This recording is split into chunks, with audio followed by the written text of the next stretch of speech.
بسم اللہ الرحمن الرحیم۔ اردو ریڈیو میں خوش آمدید۔ وہ اس وقت گھنے جنگل میں موجود تھا۔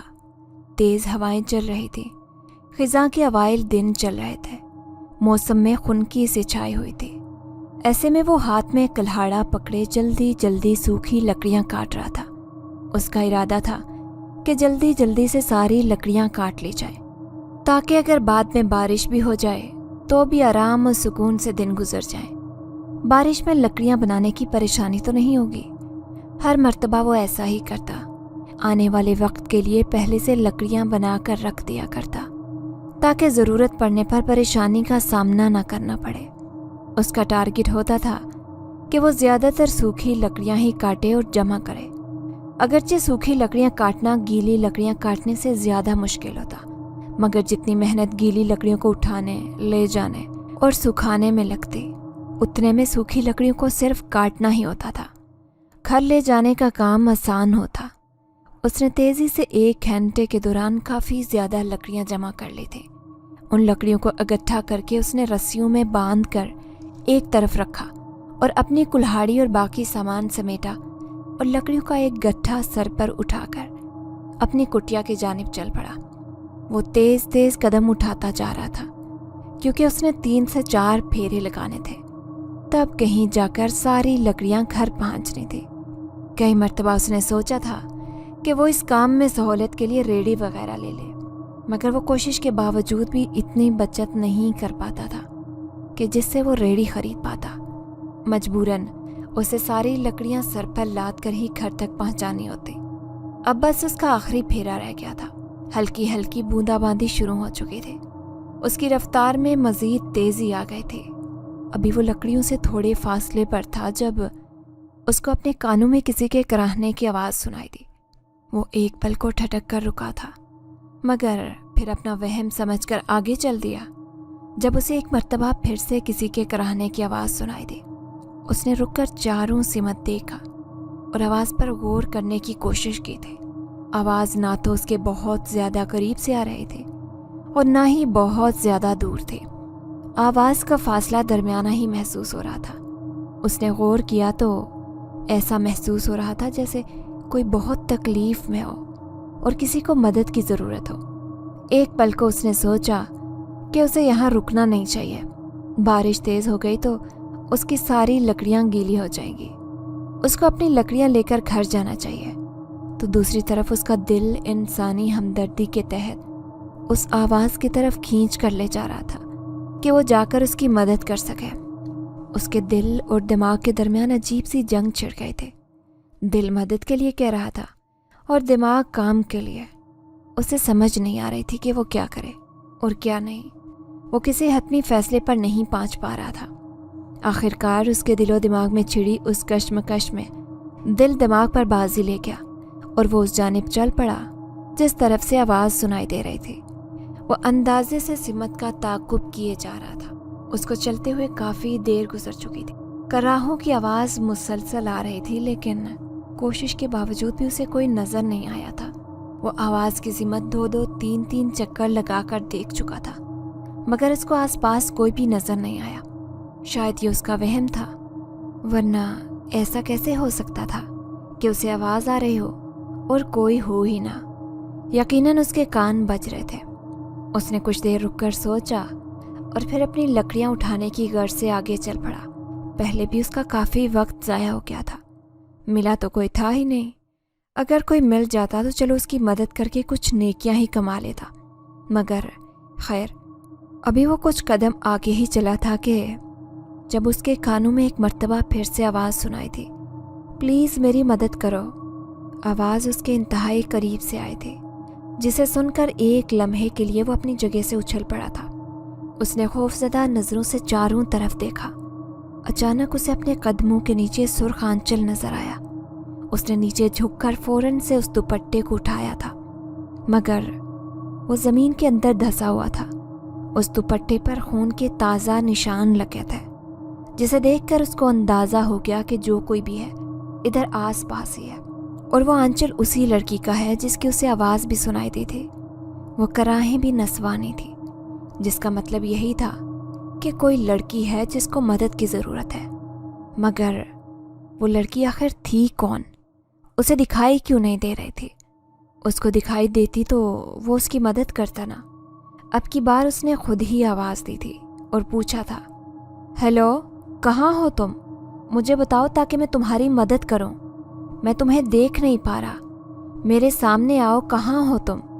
وہ بولنے کے ساتھ ساتھ چاروں طرف دیکھ بھی رہا تھا۔ میں یہاں ہوں، پلیز مجھے نکالیں۔ آواز سنتے ہی وہ ایک دم خوفزدہ ہوا۔ اسے ایسے لگ رہا تھا جیسے آواز اس کے اپنے اندر سے آ رہی ہو۔ تبھی اس کو اپنے قدموں کے نیچے سے زمین کھسکتی ہوئی محسوس ہوئی۔ اس کے ساتھ ہی ایک عجیب سی آواز بھی سنائی دی، جیسے کوئی کسی چیز پر دستک دے رہا ہو۔ اسے سمجھنے میں بالکل دیر نہیں لگی کہ آواز بالکل اس کے قدموں کے نیچے سے آ رہی تھی۔ ایک پل کو تو وہ حیرت میں ڈوب گیا تھا کہ کوئی زمین کے نیچے سے کیسے بول سکتا ہے؟ اگر کوئی بول بھی رہا تھا تو اس تک یہ آواز کیسے پہنچ رہے تھے؟ پھر اس نے سوچا، ہو سکتا ہے کہ کوئی زیادہ گہرائی میں نہ ہو۔ وہ اپنی جگہ سے ہٹ کر تھوڑا پیچھے ہوا اور پھر نیچے بیٹھ کر اپنے قدموں والی جگہ کو ہاتھوں کی مدد سے کھودنا شروع کر دیا۔ لیکن اس کام میں اسے بہت مشکل پیش آ رہی تھی۔ مٹی بہت سخت تھی۔ کچھ ہی دیر میں اس کے ہاتھ دکھ گئے تھے۔ وہ ہاتھوں کی مدد سے نیچے پھنسی لڑکی کو نہیں نکال سکتا تھا۔ اس نے جھک کر اونچی آواز میں کہا کہ تم تھوڑی دیر میرا انتظار کرو، میں گھر سے کدال لے کر آتا ہوں۔ اگر ایسے ہی ہاتھوں سے کھودتا رہا تو کل صبح تک تمہیں نہیں نکال پاؤں گا۔ اوپر سے بارش بھی تیز ہو چکی ہے۔ میں یوں گیا اور یوں واپس آیا۔ تب تک تم دعا کرو کہ بارش تھوڑی تھم جائے۔ اتنا کہتے ہی وہ وہاں سے اٹھ کر اپنی لکڑیوں والے گٹھے کی طرف آیا۔ اس نے لکڑیاں اٹھا کر کمر پر لاد دی اور تیز تیز قدموں سے چلتے ہوئے گھر کی راہ لی۔ بارش بے حد تیز ہو چکی تھی۔ اوپر سے لکڑیاں بھیگ کر بھاری ہو گئے تھے۔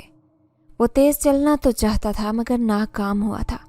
مسلسل برستی بارش، اوپر سے لکڑیوں کا دگنا وزن اور اس پر بھی راستے کی پھسلن اس کی رفتار میں سستی لے آئے تھے۔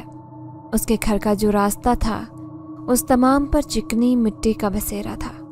خشک موسم کے لیے تو یہ راستہ سازگار تھا، مگر جو ہی بارش ہوتی تو ساری چکنی مٹی پانی میں کھلنے کی وجہ سے مزید چکنی ہو جایا کرتی اور گزرنے والے کے لیے پھسلن کا باعث بنتے تھے۔ ایسے میں اس راستے سے گزرتے وقت ایک ایک قدم سوچ سمجھ کر رکھا جاتا، نہیں تو سب لوگ اپنی ہڈیوں کے ذمہ دار خود ہی ہوتے۔ اس کے گھر کا راستہ عموماً 20 منٹ کا تھا، مگر ایسے موسم میں اس کو یہ راستہ طے کرنے میں 35 سے 40 منٹ لگ گئے تھے۔ اس نے جلدی سے لکڑیوں کا گٹھا کمر سے اتارا اور پھر بنا کمر سیدھی کیے جلدی سے کدال، چھتری اور ایک چادر اٹھائی اور واپسی کی راہ لی۔ اسے رہ رہ کر اس لڑکی کی فکر ستا رہی تھی۔ اسے کافی دیر ہو چکی تھی، کہیں اس لڑکی کے ساتھ کچھ برا نہ ہو گیا ہو۔ خدا سے اس کی سلامتی کی دعائیں مانگتے مانگتے مطلوبہ جگہ پر آن پہنچا۔ اس نے کھڑے ہو کر اس لڑکی کو آواز دی، مگر اس کو کوئی جواب موصول نہیں ہوا۔ اس نے ایک مرتبہ پھر سے کوشش کی، مگر اس مرتبہ بھی جواب ندارت تھا۔ اس کا دل تیزی سے دھڑکنے لگا۔ اگر اس لڑکی کو کچھ ہو گیا تو وہ خود کو کبھی معاف نہیں کر پائے گا۔ کاش کہ وہ لکڑیوں کو گھر لے جانے کے بجائے یوں ہی چلا جاتا تو اس کی واپسی جلدی ہو جانی تھی، مگر اب تو اس کی واپسی ہوتے ہوتے گھنٹے سے زیادہ کا وقت گزر چکا تھا۔ نہ جانے اس لڑکی کی حالت کیسی تھی، کیسی نہیں، کہیں وہ اب تک مر ہی نہ گئی ہو۔ یہی سب سوچتے ہوئے اس نے تیزی سے کدال کی مدد سے جگہ کھودنی شروع کر دی۔ بارش تھم چکی تھی اور ہوا کا زور بھی ٹوٹ گیا تھا، اس لیے اس نے 2-3 جھاڑیاں اکٹھی کیں اور ان پر گھر سے لائی ہوئی چادر لپیٹ کر رکھی۔ اس کے اوپر چھتری کھول کر رکھ دی، کیونکہ ابھی درختوں کے پتوں سے پانی گر رہا تھا۔ یہ اس نے اس لیے کیا تھا کہ چادر گیلی نہ ہو جائے۔ شاپر وہ جلدی میں لانا بھول گیا تھا۔ کچھ ہی دیر میں وہ اچھی خاصی جگہ کھود چکا تھا۔ تیز بارش کی وجہ سے اب مٹی کافی حد تک نرم ہو چکی تھی، جسے کھودنا اس کے لیے آسان ثابت ہوا تھا۔ وہ کئی فٹ تک کھود چکا تھا، مگر ابھی تک اسے کوئی لڑکی تو کیا اس کی ہوا تک نہیں ملی تھی۔ وہ ساتھ ہی آوازیں دیتا جا رہا تھا، مگر شاید اس لڑکی نے قسم کھا لی تھی کہ اب نہیں بولے گی۔ تقریباً 10 فٹ تک کھدائی کے بعد بھی جب اسے کوئی نہیں ملا تو وہ مایوس ہو گیا۔ اسے لگا کہ یہ اس کی کھدائی بیکار ہے۔ وہ بجھے دل کے ساتھ کھڑے سے باہر نکلنے لگا۔ اس نے اپنے پاؤں جھاڑنے کے لیے پاؤں زور سے زمین پر مارا